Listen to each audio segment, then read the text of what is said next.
வணக்கங்க. இப்போ ரீசெண்டாக கொஞ்ச நாள் முன்னாடி அந்த அஃபோக் கால் ஒன்று வந்திருந்தது மும்பையில். அதை பற்றி இன்னும் சில இன்ஃபர்மேஷன்ஸ் வந்திருக்கு நியூஸ் பேப்பரில். என்னங்கிறத பார்க்கலாம் வாங்க வீடியோக்குள்ள போகலாம். அஸ்வின் குமார் அப்படிங்கிறவன் நொய்டா ரெசிடெண்ட்டாக சேர்ந்தவன் அரெஸ்ட் பண்ணப்பட்டிருக்கான். போலீஸ் பிடிச்சிருக்காங்க. அவனு அதை த்ரெட் கால் பண்ணியிருக்கான் ஃபோனுக்கு.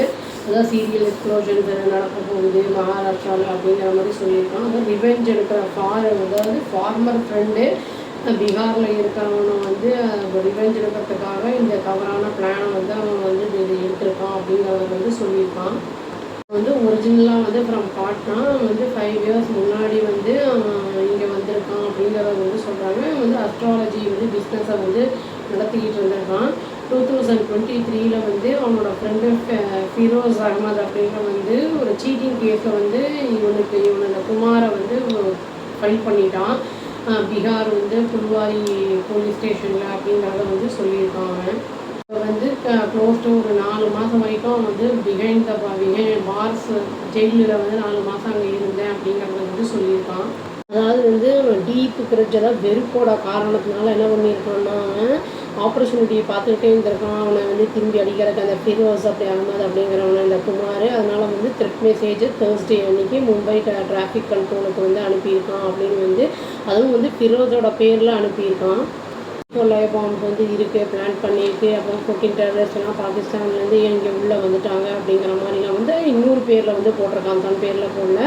அதுவும் இல்லாமல் ஃபிக்ஷிசியஸ் அந்த நேம் லக்ஷரே ஜிஹாதி அப்படிங்கிறதையும் அவன் சொல்லியிருக்கான். டெரரிஸ்ட் ஆர்கனைசேஷனில் இன்வால்வ் ஆகியிருக்கான் அப்படிங்கிறதையும் சொல்லியிருக்கான்.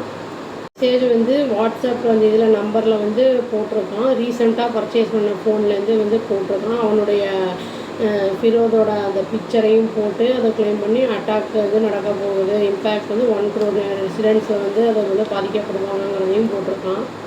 அப்புறம் தான் இவங்க கணேச சதுர்த்தி ஃபெஸ்டிவல் டைமில் தான் போலீஸ் எல்லாம் டிக்ளேர் பண்ணாங்க, அலர்ட் பண்ணாங்க, டிப்ளாய் பண்ணாங்க. Crime branch, anti terrorism squads எல்லாத்தையும்.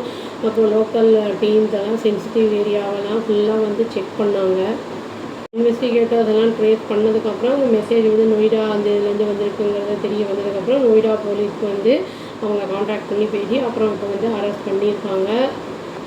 ஃபோன் நம்மளுக்கு நல்ல விதமாக பயன்படுத்துறதுக்கு தான் இது மாதிரி ரிவெஞ்ச் எடுக்கிறேன் அதை எடுக்கிறேன்னு சொல்லி பண்ணிவிட்டு இப்போ திரும்பி அவனை அரெஸ்ட் பண்ணியிருக்காங்க. இனி ஜெயிலுக்கு அனுப்புவாங்களா இல்லாட்டி ஏதாவது பனிஷ்மெண்ட் என்ன ஏது அப்படிங்கிறது தெரிய வரல. அதனால் நம்ம ஃபோன் இருக்குங்கிறதுனால எப்படி வேணால் யூஸ் பண்ணலாங்கிறதெல்லாம் இல்லை. அதுக்குன்னு ஒரு சில ரெஸ்ட்ரிக்ஷன்ஸ் எல்லாம் இருக்குது. அதெல்லாம் பார்த்து நம்ம யூஸ் பண்ணால் நம்மளுக்கு எந்த ஒரு ப்ராப்ளமும் இல்லாமல் நம்ம அதை யூட்டிலைஸ் பண்ணிக்கலாம்.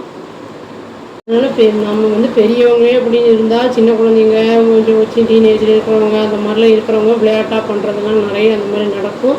கொஞ்சம் நம்ம ஜாக்கிரதையாக எல்லாத்தையும் வாட்ச் பண்ணி கவனமாக பார்த்துக்கிறது நல்லது அப்படின்னு சொல்லி வீடியோ முடிச்சுக்கிறாங்க. அவ்வளோதான். Thank you. Please do like, share and subscribe our channel and click the all option and tap the bell icon. Thank you.